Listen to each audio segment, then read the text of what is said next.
Hi, നമസ്കാരം. ഷാജീസ് കുറിയന്നോ ബ്ലോഗിലേക്ക് ഏവർക്കും സ്വാഗതം. നമ്മളൊരു അടുത്ത സ്ഥലത്തേക്ക് നമ്മൾ വന്നിരിക്കുകയാണ്. കോന്നി ഇക്കോ ടൂറിസം, അതായത് ആനക്കൂട്. അപ്പോൾ അവിടുത്തെ കാഴ്ചകളാണ്. അപ്പോൾ അധികം ആനകളൊന്നുമില്ല, ആ പാടെ 5 ആനകളേ ഉള്ളൂ. കോന്നി സുരേന്ദ്രൻ എന്ന് പറയുന്ന ഒരു ആനയുണ്ടായിരുന്നു. മൂന്നാറിലൊക്കെ വന്നിട്ടുണ്ടായിരുന്നു ആന. മാധ്യമങ്ങളിലൊക്കെ വളരെ പേരെടുത്ത ഒരു ആനയായിരുന്നു അത്. അതിനെയൊന്നും കണ്ടിരുന്നില്ല. ഒരു കൊച്ചയ്യപ്പൻ കുഞ്ഞാന കൊണ്ട് ആ പട ഒരു കുഞ്ഞാനേ ഉള്ളൂ. അപ്പോൾ കയ്യിൽ ക്യാമറ മറ്റു കാര്യങ്ങളൊക്കെ ഉണ്ടെങ്കിൽ 2000 രൂപയാണ് വീഡിയോ എടുക്കുന്നതിന്. ഏറ്റവും അവസാനമാകുമ്പോൾ ഞാൻ കാര്യങ്ങൾ പറഞ്ഞ് മനസ്സിലാക്കും. ആനയുടെ അടുത്തോട്ടൊന്നും അധികം സഞ്ചാരികൾ പോവാതിരിക്കുക, അതായിരിക്കും നല്ലത്. ഗൈസ്, ഞാൻ ചെന്നപ്പോൾ ആ പടി 5 ആനയേ ഉള്ളൂ. വേറെ ആനകളുണ്ടോ ഇല്ലയോ എന്ന് എനിക്കറിയില്ല. ഞാൻ ആദ്യമായിട്ടാണ് ഇവിടെ വരുന്നത് പോലും. ആദ്യമായിട്ടാണ്. ഇതിനുമുമ്പ് ആനക്കൂടൊന്നും ഞാൻ അങ്ങനെ കണ്ടിട്ടൊന്നുമില്ല. ഇത് ചെറുതായിട്ട് മദം പൊട്ടിയ ആനയാണ്. അധികം കൊണ്ടാണ് ചങ്ങല തളച്ചേക്കുന്നത്. ഇതുകൊണ്ട് മാത്രമല്ല, ബ്ലോഗ് ഇനിയും വരാൻ ഇരിക്കുന്നതേ ഉള്ളൂ. കലഞ്ഞൂരിലെ കനാലിന്റെ ബ്ലോഗ് ഇനി അടുത്ത വരാനുണ്ട്. 13 കണ്ണറ പാലത്തിന്റെ ബ്ലോഗ് വരാനുണ്ട്. അതൊരു സസ്പെൻസ് വീഡിയോ ആയിരിക്കും. അപ്പോൾ മറക്കാതെ കാണുക. മുമ്പുള്ള ഒരു വീഡിയോ ഞാൻ ഇട്ടിട്ടുണ്ടായിരുന്നു, അതും നിങ്ങൾ ഗൈസ് കാണുക. അപ്പോൾ നിങ്ങളെന്ന് പറയുമ്പോൾ മാക്സിമം നിങ്ങൾ ക്ഷമിക്കണം ഗൈസ്. ഞാൻ ചെന്നപ്പം ആനയെ കുളിപ്പിക്കുക പാപ്പാമാര്. അപ്പം ഞാൻ കുളിപ്പിക്കാനൊന്നും പോത്തുന്നില്ല, നമ്മൾ ടൂറിസ്റ്റാണ്. കയറി ചെന്നാലേ ചിലപ്പോൾ വിവരം അറിയും. ആനയെ കുളിപ്പിക്കലും അവിടെ പരിസരമൊക്കെ വൃത്തിയാക്കി. ഇപ്പം ചുറ്റുവട്ട ഭാവങ്ങളൊക്കെ നല്ല വൃത്തിയാണ്. ഇപ്പം 3D തിയേറ്ററൊക്കെ ഉണ്ട്. അപ്പോൾ അത് കാണേണ്ടവർക്ക് കാണാം. ആനയുടെ ചെറിയൊരു മ്യൂസിയം അവിടെ പണിത് വെച്ചിട്ടുണ്ട്. അപ്പോൾ ലൈക്ക് അടിക്കാനും ഷെയർ അടിക്കാനും സബ്സ്ക്രൈബ് ചെയ്യാനും മറക്കല്ലേ. അപ്പോൾ ശരി, എന്നാൽ ശുഭരാത്രി. ഉള്ളി കൊണ്ട് കുറേ പോണു.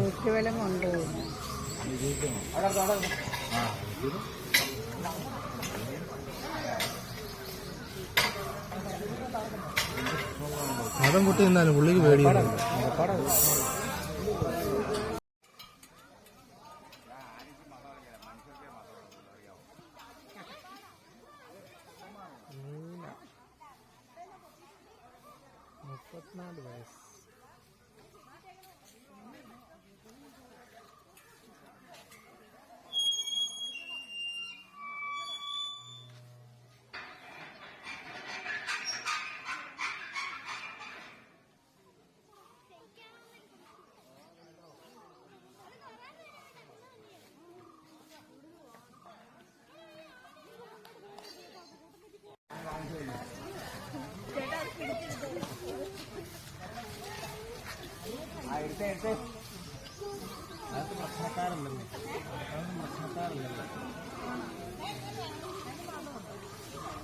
തിരിയാനൊക്കില്ല, അപൂർവമായിട്ട് തിരിയാനൊക്കെ.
കോന്നി ഇക്കോ ടൂറിസത്തിന് ടിക്കറ്റ് ചാർജ് എത്രയാണെന്നറിയല്ലോ?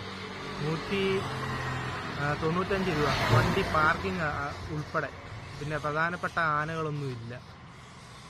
പിന്നെ ഉള്ളതെന്ന് പറഞ്ഞ് ഇപ്പോൾ വന്നു ആ ഭാഗത്തൊക്കെ വീഡിയോ ഒക്കെ എടുത്ത് സന്തോഷത്തോടെ തിരിച്ച് വീട്ടിൽ പോവുക. ഇനി അടുത്ത സ്ഥലം പുനലൂർ തൂക്കുപാലം, പിന്നെ ഉറുകുന്ന് അങ്ങോട്ടുള്ള കാഴ്ചകൾ, പിന്നെ 13 കണ്ണറ പാലം. പറ്റുവാങ്കിൽ റോസ്മലയ്ക്കൊക്കെ പോകണമെന്ന് ആഗ്രഹമുണ്ട്. എനിക്ക് റോസ്മല ഞാൻ ഇതുവരെ പോയിട്ടില്ല, കണ്ടിട്ടേ ഉള്ളൂ വീഡിയോയിലൊക്കെ, യൂട്യൂബിലൂടെയൊക്കെ. അപ്പോൾ ഇന്ന് അവിടെയൊക്കെ സന്ദർശിച്ചിട്ടൊക്കെ പോരാം. അപ്പോൾ റോഡില്ല, അവിടെ നിന്നൊക്കെ ഇറങ്ങി അവിടെ കൂടുതൽ കാര്യങ്ങളൊന്നും സംസാരിക്കാനൊന്നും പറ്റത്തില്ല. കാരണം നമ്മൾ വണ്ടി വെക്കാൻ ചെന്ന് കഴിഞ്ഞപ്പോൾ വേറൊരു സ്ഥലത്തായിപ്പോയി. പുള്ളി എല്ലാം അവിടുന്ന് മാറ്റിച്ച് വേറെ സ്ഥലത്തോട്ടാക്കി. മൊബൈലിൻ്റെ സ്റ്റിക്ക് കണ്ടപ്പോൾ ഉടനെ പുള്ളി പറഞ്ഞു 500 രൂപ എനിക്ക് വേണമെന്ന്. പെറ്റിയാണ്. ഞാൻ പറഞ്ഞു ഇതുകൊണ്ട് അകത്തോട്ട് പോയാലല്ല നിങ്ങൾക്ക് പെറ്റി അടിക്കാൻ പറ്റത്തുള്ളൂ. ഞാൻ ഉടനെ വണ്ടിക്കകത്ത് കയറ്റി വെച്ചു. എന്നിട്ട് ടിക്കറ്റ് പുള്ളിക്കാരൻ പിടിച്ചു വെച്ചു. ഞാൻ പറഞ്ഞു മൊബൈൽ ഫോണിൽ വീഡിയോ എടുക്കുന്നതിന് പ്രശ്നമൊന്നുമില്ല. ഞാൻ ചെറുതായിട്ടൊന്ന് ഉരത്തി ചെറിയൊരു ചൂടായപ്പോൾ പുള്ളിക്ക് ടിക്കറ്റ് തന്നു. 500 രൂപ ഫൈൻ അടിക്കണമെന്ന് പറഞ്ഞു. അത് പറ്റത്തില്ലെന്ന് പറഞ്ഞു. നമ്മുടെ അടുത്തല്ല പണി കിട്ടിക്കും. അവൻ്റെ ടിക്കറ്റ് ചാർജ് മതി മൊത്തത്തിൽ പെട്ടെന്നൊന്ന് വീട് കണ്ടിട്ട് എല്ലാവരുടെയും കൂടെ നിൽക്കുന്നുണ്ട്. വേറെ കയ്യിൽ എന്തെങ്കിലും ഉടനെ പെറ്റി അടിക്കാനുള്ള പരിപാടിയാണ്.